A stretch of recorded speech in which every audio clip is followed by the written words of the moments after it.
Kumusta po kayong muli?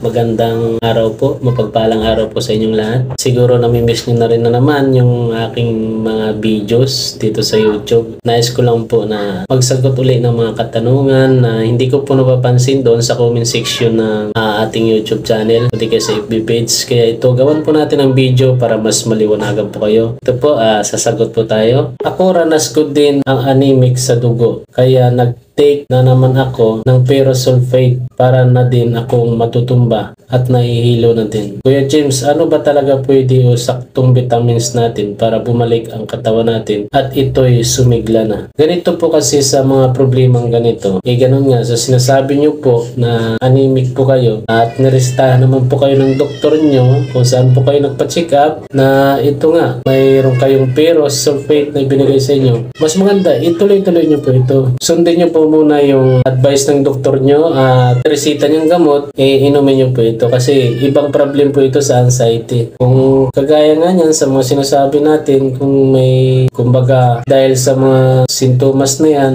kumbaga yan sa mga dahilan yan na anemic nga po kayo, baka sinamaan na po ng nervyos yan kaya mas lalong lumala. Ayun po, mas maganda po sundin po ninyo ito, yung doktor nyo po, yung advice ng doktor nyo. At saka sa vitamins kasi, wala naman po akong ang dati kasi narinisita lang po sa akin is Parex B complex. Hindi ko naman po yun nung nag-take ako yun mga mga 3 days, nag-take po ako noon. Pero hindi ko na tinuloy kasi lalong bumibigat pakiramdam ko. Ayun lang po. Kuya Jim, sintomas din po ba ng GERD at masakit dibdib, tagos gang likod, tas init sa pakiramdam? Opo, kasama po yan. Kagaya nga po dati, nung una po, nung may anxiety pa ako, malupit yun. Kasi nga, pag sumakit yung dibdib ko, sumakit ang likod, pa-doktor ka agad yung ginagawa ko. Kaya ilang bisis po ako na x-ray, ilang bisis po ako na ECG kasi pagdating doon sa sa ospital, nagpapa-emergency po ako, in-ECG ako, tapos x-ray. Kaya ilang bisis po yung nangyari sa akin. Parang pagkakaalam ko niyan, bawal nga po kasi yan dahil nga dapat ang pag-x-ray at saka ECG parang lang yata, parang sa loob yata ng isang kalahating taon, isang bisis lang mga ganun or 2 times, may mga ganun po yan Kaya po, kasama po yan sa sintomas kasi pag sumumpong sa akin dati yan, ayun nga po, ang alam ko lang na gawin, magpa-hospital, pa-emergency kasi grabe sakit yung tipong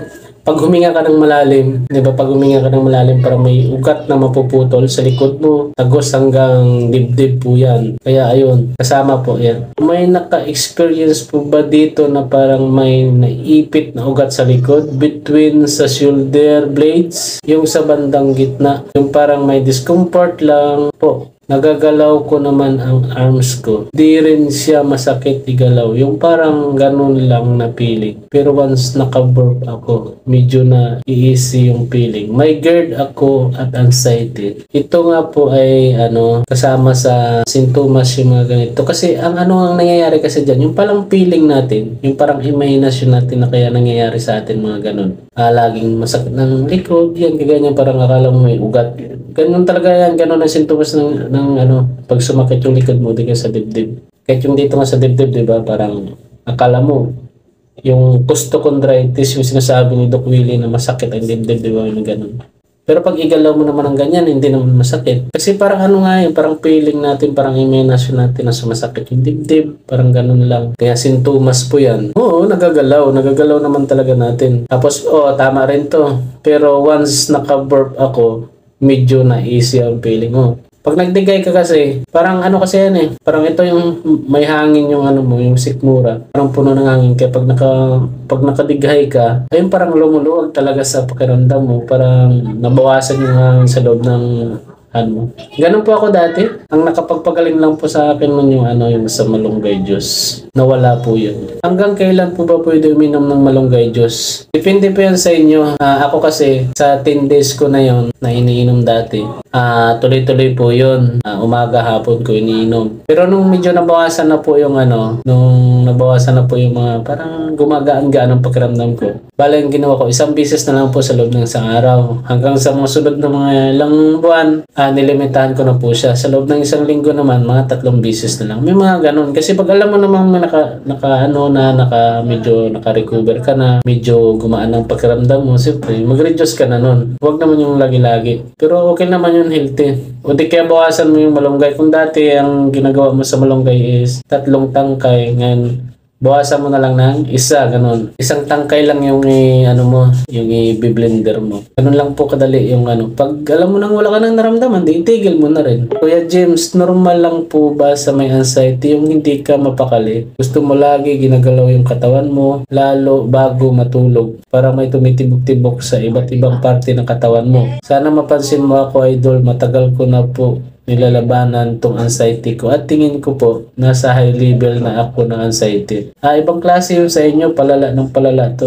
Siyempre alam mo pag sinumpong ka kasi ng anxiety o di kaya yung tinatawag na panic attack, doon mo mapipil na hindi ka talaga mapakali. Parang gusto mong, siyempre nakakapil ka ng kala mo katapusan mo na, kaya gusto mo gumalaw-galaw ka para hindi ka, kumbaga ang lakas ng loob mo, yun na lang na igalaw-galaw mo yung katawan mo, maglakad ka o di ka kung saan mapunta. May mga iba't iba po kasi tayong sintomas. Yung iba, pag hindi sila mapakali, yung umaalis. Yung mga ganun. Ang dapat na ginagawa nyo dyan, yung pag alam mong sumusumpong ng todo, hayaan mo lang siya, pabayaan mo siya na na sumumpong. Kasi wala ka nang magagawa dyan Ang gagawin mo lang po, ikalma mo lang isip mo, magpahinga ka, ganun lang. Lagi mo lang i-relax ang isip mo, tapos isipin mo na okay ka. Kaya mo, ganito, anxiety lang to, wala to sa akin. May mga ganun po dapat, di ba? Kaya normal na hindi ka talaga mapakali.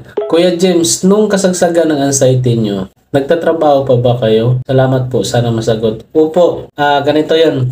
Nung kasagsagan ng anxiety ko, parang hindi ko na talaga kaya. Pero nakalib po yata kasi po yun COVID na COVID yun Kumbaga ang COVID, ang nun is total lockdown. Yung wala talagang makakalabas. Kami kasi noon tuloy-tuloy pa rin trabaho namin. Nasa Bangkok kasi ako. Kaya kailangan pa rin namin na lumabas. Pero siyempre nakakatakot May mga ganun sintomas ako, may anxiety ako. Nahihirapan ako kasi ang COVID nga nakakatakot. Bali nagpahinga po yata ako ng mga 2 linggo. Mga ganun. Kasi hindi ko kaya pumasok Pero kaya ko kung tutusin, kaya ko siya pumasok. Kasi lang, siyempre nakakatakot din na may COVID kasi. Kaya, hindi po ako pumasok nun. Nagkataon pa yun na panay swab test kasi kami sa loob ng 1 linggo. Parang 3 beses kami mag-swab test. Nagpositive po ako, kaya yun pala, hindi ako nakapasok. Pero nung kasagsagan ng anxiety ko, pumasok ako nung hindi lang ako nakapasok kasi nga, parang hindi kaya ng katawan ko, tapos natapat pa na nagka-COVID ako. Anxiety po rin bang parang laging puno yung ulo mo, mabigat, tapos parang sinisikmura ka, lutang, ang bigat ng dibdib, tapos daming iniisip. Ayan po is anxiety. Basta lagi niyong tandaan, pag napacheck up po kayo, tapos normal lahat, ibig sabihin itong mga binabanggit niyo na sintomas is sintomas ng anxiety. Opo, kasama po ito. Ang number 1 dito yung mga daming iniisip, tapos mabigat sa pakiramdam, sa dibdib nyo. May mga ganun kasama po ito. Anxiety po yan. Basta normal po lahat ng mga laboratories mo. Ibig sabihin, stress po ito masyado. Kuya James, tanong ko lang po. Kung natural lang ba na tumaas lagi ang BP pag may anxiety? Ang isang tao. Salamat po sa sagot. Opo, ganito, paliwanag natin tungkol dito sa mga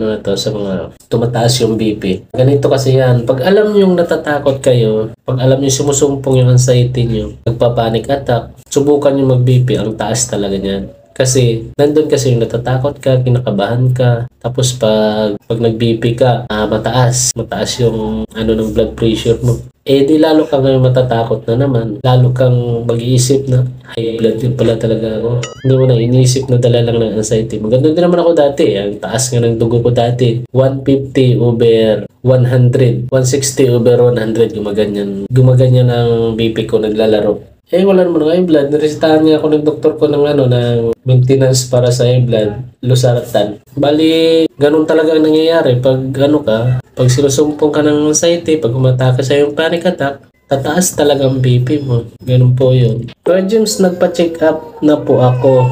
Lahat ng lab test ko, ECG, X-ray ko, puro normal naman. Ang sabi sa akin ng doktor, may mild anxiety daw po ako. Sa tingin niyo po ba, ka pa po magpa-second opinion sa ibang doktor. Pag inaatake kasi ako ng anxiety, feeling ko talaga may problema ang puso ko at baga ko. Ganito po to mama, papaliwanag ko pa sa inyo. Huwag ka nang magpa-second option ito, second opinion. Kasi alam nyo po kung bakit. Doktor na po mismo ang nag-advise sa inyo na ganun nga po, mayroon kayong mild anxiety. Kumbaga, hindi naman ito kalakasan, hindi naman kataas ang label ng anxiety nyo. Pero, siyempre, pag wala kang kaalaman kasi dito, matatakot ka rin talaga. Mag-aalala ka, magangamba ka sa sarili mo, na kung bakit nangyayari sa'yo ng mga ganun. Pero alam mo, mas maganda na gawin mo rito, obserbahan mo muna, pag-aralan mong mabuti na kung anxiety lang talaga yan, is makakaya mo yan kasi kagaya ito may napapanood ka naman na nakakatulong naman siguro sa iyo yung mga ito mga kagaya ng mga video na to na pang pagaan ng loob ninyo.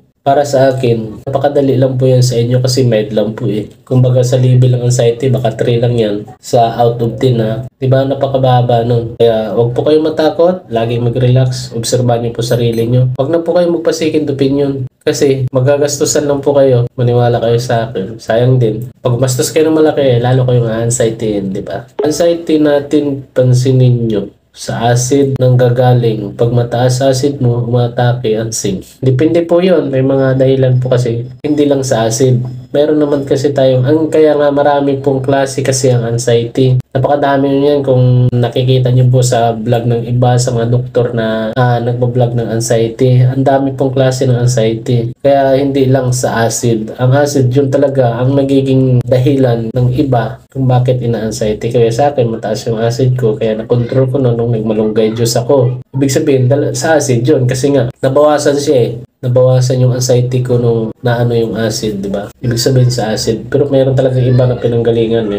May mga matinding problema, may salahi rin, mayroon ganun, di ba? Ano po ba yung magandang gawin para malabanan yung anxiety sa barko? Kasi ito naman ang anxiety natin. Halos lahat naman to eh, walang pinagkakaiba kung saan man. Ang iba kasi natatakot maligo, natatakot lumabas, natatakot sa araw, may mga ganon. Kaya naman po, ang sistema naman po sa inyo is takot kayo sa barko. Siguro, seaman po kayo o di kaya ayaw nyo mag-travel na nakasakay kayo sa barko. Ibig sabihin, isa po yun sa naging dahilan, nagkaroon kayo ng phobia doon sa barko. Baka may sanhi na naging dahilan na kung anong nangyari doon sa inyo sa barko. Kaya yun, pinag-aaralan po yan. Pinag-iisipan kung bakit ganun nangyayari sa inyo. Kumbaga, kung anong kinakatakutan na iba na ina-advise ko na gawin, ganun din po ang gawin nyo. Kasi kung saan ka natatakot, yun po ang gawin mo paunti-unti na mawala po yung takot nyo. Pero para sa akin, kasi ang isip mo lang gumagawa ng takot niyan, mas madali na ang isip mo rin yung mag-aaral kung paano siya iwala. Sana masagot. Parte po ba ng anxiety ang mga tumutusok-tusok sa iba't ibang bahagi ng katawan, lalo na sa dibdib at mga kamay? Pwede. Dahil ang iba po nga ang dala ng acid. Yung tusok-tusok sa dibdib, yung gumuguhit na masakit yan.